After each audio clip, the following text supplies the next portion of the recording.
कल मैंने एक छोटा सा दृश्य देखा, लेकिन कुछ दृश्य छोटे होते हुए भी पूरी जिंदगी का आईना बन जाते हैं। मेरे सामने एक माँ और उसकी बेटी बैठी थी। माँ अपने मोबाइल की स्क्रीन पर उलझी हुई थी। उन्होंने मुस्कुराकर बेटी से पूछा, बेटा ये कैसे करना है? बेटी ने बिना सिर उठाए जवाब दिया, मम्मी आपको समझ नहीं आएगा, रहने दीजिए। बस इतना ही, कोई झगड़ा नहीं, कोई ऊंची आवाज नहीं, लेकिन इस एक वाक्य में आज की पीढ़ी की सबसे बड़ी बेचैनी छिपी हुई थी।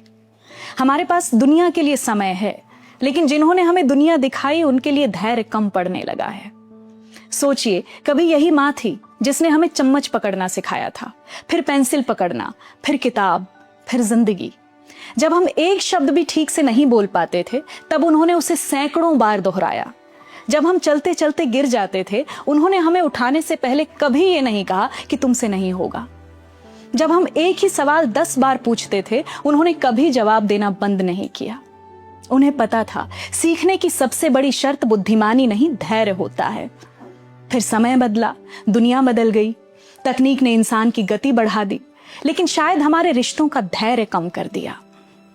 आज माता पिता स्मार्टफोन सीख रहे हैं, ऑनलाइन पेमेंट सीख रहे हैं, नई दुनिया के नियम याद करने की कोशिश कर रहे हैं, और हम कई बार उन्हें इस तरह से टाल देते हैं जैसे किसी अनजान व्यक्ति को टालते हैं। मनोविज्ञान में इसे रोल रिवर्सल कहा जाता है। जिंदगी का वो मोड़ जब माता पिता धीरे धीरे उस देखभाल के पात्र बन जाते हैं जो कभी उन्होंने हमें दी थी। बचपन में वो हमारे संरक्षक थे, अब बुढ़ापे में उन्हें हमारे धैर्य की जरूरत होती है।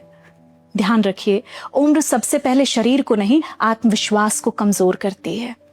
जब कोई पिता बार बार पूछता है कि ये कैसे करना है, कोई माँ कहती है कि एक बार फिर से समझा दो, तो वो सिर्फ तकनीक नहीं सीख रहे होते, वो इस बदलती दुनिया में अपने लिए थोड़ी सी जगह बचाने की कोशिश कर रहे होते हैं। कहा जाता है, बच्चों को पालने में सबसे ज्यादा पैसा नहीं लगता, सबसे ज्यादा धैर्य लगता है, और शायद बुढ़ापा उसी धैर्य का लौटाया जाने वाला ऋण है। इसलिए अगली बार जब माँ या पिता कोई बात दूसरी, तीसरी या 10वीं बार पूछें, तो जवाब देने से पहले सिर्फ एक पल ठहरिए। याद कीजिए कि कभी आपने भी माँ कहना एक दिन में नहीं सीखा था, कभी आपने भी जूते के फीते पहली बार में नहीं बांधे थे, कभी आपने भी उंगली छोड़कर चलना एक ही कोशिश में नहीं सीखा था। तब उन्होंने आपका हाथ नहीं छोड़ा था।